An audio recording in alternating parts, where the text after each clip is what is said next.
జై తెలంగాణ, జై తెలంగాణ, జోహార్ తెలంగాణ మన వీరులకు, జోహార్ జోహార్, జోహార్ తెలంగాణ మన వీరులకు, జోహార్ జోహార్, జై తెలంగాణ, జై తెలంగాణ.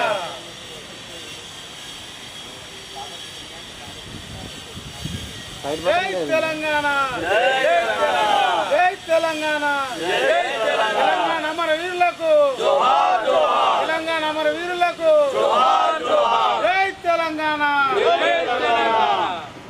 తెలంగాణ అమర వీరులకు, తెలంగాణ అమర వీరులకు, జై తెలంగాణ, జై తెలంగాణ, జై తెలంగాణ, జై తెలంగాణ, తెలంగాణ అమర వీరులకు, తెలంగాణ అమర వీరులకు, జై తెలంగాణ, జై తెలంగాణ, తెలంగాణ అమర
జోహార్ అమరవీరులకు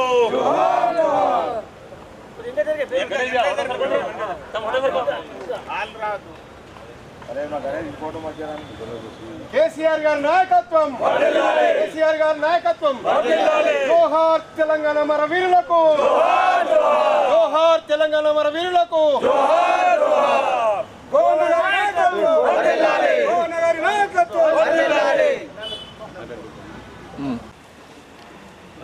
తెలంగాణ ఆవిర్భావ దినోత్సవం సందర్భంగా నిజామాబాద్ జిల్లా మరియు కామారెడ్డి జిల్లా ప్రజానీకానికి శుభాకాంక్షలు తెలియజేస్తూ తెలంగాణ ఆవిర్భావం కోసం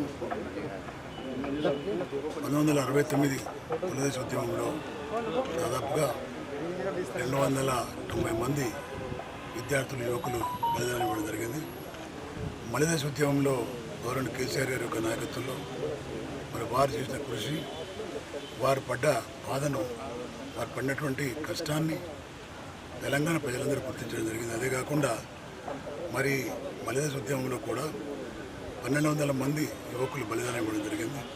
అందులో శ్రీకాంతాచారి గారు కూడా స్వయంగా దహించుకొని, శరీరాన్ని దహించుకొని ప్రజల గుండెలో నిలిచిపోయిన ఇవన్నీ చూసిన తర్వాత ప్రభుత్వాలకు వాటి దిగొచ్చి తెలంగాణ ఇవ్వడం జరిగింది.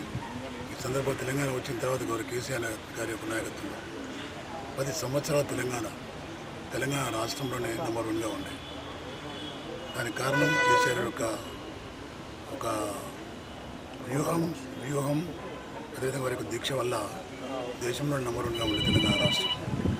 ప్రజలు మోసపోయి మన జరిగిన అసెంబ్లీ ఎన్నికల్లో మోసం మాటలన్నీ కాంగ్రెస్ పార్టీ గెలిపించినందుకు ఇవాళ ఈ యొక్క రాష్ట్రం యొక్క పరిస్థితి దేశంలో నంబర్ 5కి వెళ్ళిపోయింది. మరి ఈరోజు మళ్ళీ కేసీఆర్ నాయకత్వంలో కావాలని ప్రజలు కోరుకుంటున్న సందర్భంలో ప్రజలు మళ్ళీ తెలుగుదేశం మలిదేశ ఉద్యమం ఏదైతే జరిగిందో ఆ విధంగా మరో ఉద్యమం రావాల్సిన అవసరం ఉంది. ఎందుకంటే ఈ రాష్ట్రానికి ముఖ్యమంత్రి ఎవరు ఉన్నారో రేవంత్ రెడ్డి, ఆయన నోటి నుంచి ఎప్పుడు కూడా ముఖ్యమంత్రి అయిన తర్వాత కానీ కాకముందు కానీ తెలంగాణ ఉద్యమం కోసం పోరాటం చేయలేదు. ఇప్పటి వరకు కూడా ముఖ్యమంత్రిగా ఉండి జై తెలంగాణ కూడా నేను మూర్ఖుడు. కాబట్టి అలాంటి వ్యక్తి నాయకత్వంలో తెలంగాణ ప్రజలు సురక్షితంగా ఉండరు, చాలా ఇబ్బందులు పడుతూ ఉన్నారు. మరి అదేవిధంగా ఏవైతే హామీలు ఇచ్చిండ్రో కనీసం కేసీఆర్ ఇచ్చిన హామీలు అమలు చేసినా పర్వాలేకుండా అవి కాకుండా అవన్నిటి కూడా రద్దు చేసి మరి ఈరోజు రైతు బంధు కానీ, రైతు బీమా కానీ, రుణమాఫీ కానీ, అదేవిధంగా తాగడానికి నీళ్ళకు కూడా ఇబ్బందులు అవుతూ ఉన్నాయి, కరెంటు కూడా ఇబ్బందులు అవుతూ ఉన్నాయి. మరి రాష్ట్రాన్ని మరీ దిగజార్చి కేసీఆర్ యొక్క ఆనవాళ్ళు లేకుండా చేస్తానే ఆయన నినాదం అవుతుంది మన రేవంత్ రెడ్డి ఆ విధంగా చేస్తూ ఉన్నాడు. మరి కాంగ్రెస్ పార్టీ యొక్క ఆనవాళ్ళు కూడా మిగిలిపోతాయి. ఎందుకంటే వారి దుర్మార్గ పాలనలో ఈ విధంగా ఉండే అని చరిత్రలు లెక్కించబడతాయి. కాబట్టి ఈరోజు ప్రజలు గమనించాలి, ఈ రాష్ట్రాన్ని సాధించినటువంటి కేసీఆర్ గారి యొక్క నాయకత్వంలోనే ఈ తెలంగాణ రాష్ట్రం సురక్షితంగా ఉంటుంది. తెలంగాణ ప్రజలు ఒక చెట్టు కింద సేద తీరుస్తారనేటువంటి మెసేజ్ గతంలో వారు ఇచ్చిండ్రు. మరి అదేవిధంగా ప్రజలు కూడా అర్థం చేసుకుంటూ ఉన్నారు. మరి ఈ రాష్ట్రం ఏర్పడిన తర్వాత 10 ఏళ్ల కాలంలో ఏ విధంగా ఉండే, ఇప్పుడు కొత్త ప్రభుత్వం వచ్చి 1.5 ఇయర్లో ఏ విధంగా ఉంది బేరీ చేసుకుంటూ ఉన్నారు. ప్రజల్ని మోసం చేసి డబుల్ వాగ్దానాలు ఇచ్చి ఒక వాగ్దానం కూడా నెరవేర్చకుండా మోసం చేసే మోసగాడు ఈ రేవంత్ రెడ్డి. ఇప్పుడు ప్రజలు గమనించాలని మనవి చేస్తూ మరి ప్రజలు పోరాటం చేస్తేనే వచ్చింది ఈ రాష్ట్రం. కాబట్టి పోరాటం చేస్తేనే మళ్ళీ మనకు అధికారంకి వస్తుంది. కాబట్టి టీఆర్ఎస్ పార్టీ ఆ పోరాట పడిపితోనే మరి మా కార్యకర్తలు కానీ మా నాయకులు కానీ ముందుండాలని కోరుకుంటూ మోసం మాటలు నమ్మి ఎవరి పంచని చేరకుండా తెలంగాణ రాష్ట్రాన్ని మరి కుక్కలు నింపిస్తారు చేయొద్దని చెప్పి మరోసారి మనవి చేస్తూ జై తెలంగాణ.